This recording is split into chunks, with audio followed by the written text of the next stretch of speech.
I'm going to teach you a little bit about residential roof types. So let's start out.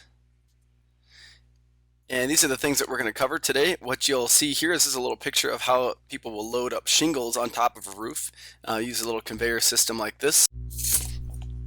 So we'll start with roof shapes. So what you should do is create a new Google Doc that is entitled Roofs, Residential Roofs, and add the notes directly into this. It may be helpful to take some screenshots also as you do this. So if you click print screen or press print screen, then you can type in Control V and that will paste in whatever it is that you took a screenshot of. So that's one way. There's many ways to do it.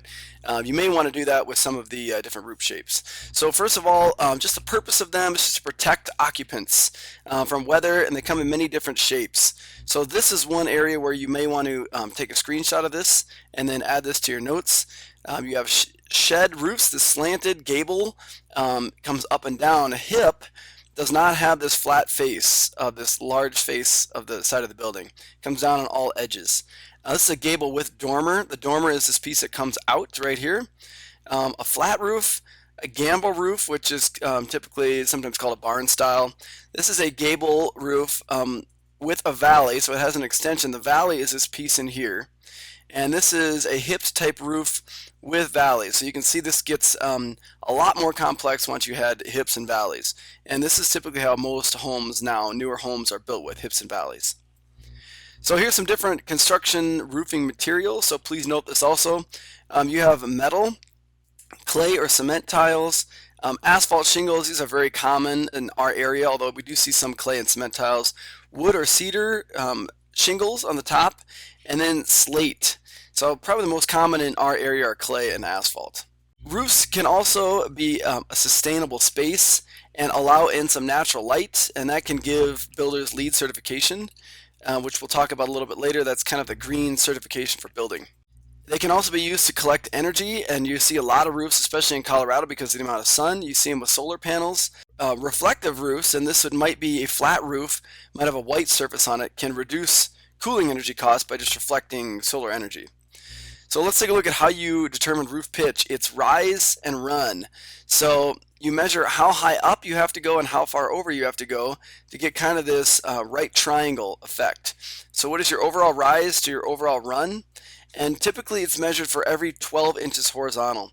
So how many inches do we rise up for every 12 inches we go horizontal? And this is a 7-12 pitch. So that's this example, rise 7, run 12. It's always pronounced 7-12. If you have a steeper pitched roof, you might have a 12-12 roof. You don't reduce that to a 1-1. It's still called a 12-12. And that really is a 45-degree angle. A very, very shallow roof might be like a 3-12 or a 4-12 pitch. Most roofs in Colorado, though, are probably going to be something like this 7-12 pitch. A roof truss is an assembly of members framing this rigid framework, and we got to see some of these in some of our classes when we went to building sites. You may have seen some in some other construction sites if you've ever seen construction in the process.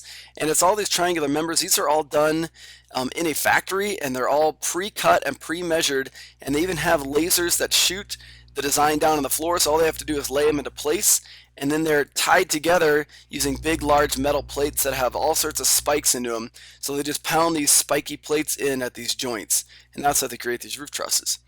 Another option for roofing is rafters, where you just have one beam coming up this side, another one coming up this side, and then you have a tie. It's called a collar tie to hold them together up on the top, and that leaves this big wide open space in here. And what that can allow is for a wide open ceiling or an open attic space. You can see there's a doorway, potentially a doorway on this side, although that looks like you bang your head over here. But it can be used for extra space in an attic, or it can be used to make a big vault, in which case you'd have to put insulation up right inside each one of these rafters to still insulate the house. So we have pitched roofs. Pitched roofs have plywood sheathing, and then underneath the plywood sheathing you have this thing called tar paper. You can see it kind of sticking out on the edge here. And then after that is shingles, and we have already looked a little bit on that when we looked at our wood frame systems. So take a look at this, see if you can identify the roof type.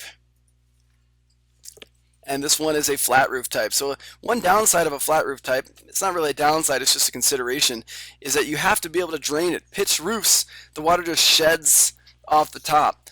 But when you have a flat roof, it has to have a drain. So this still has to have a slope in it to some extent, and then water collects over in the edges, and then that usually will drain off to the sides.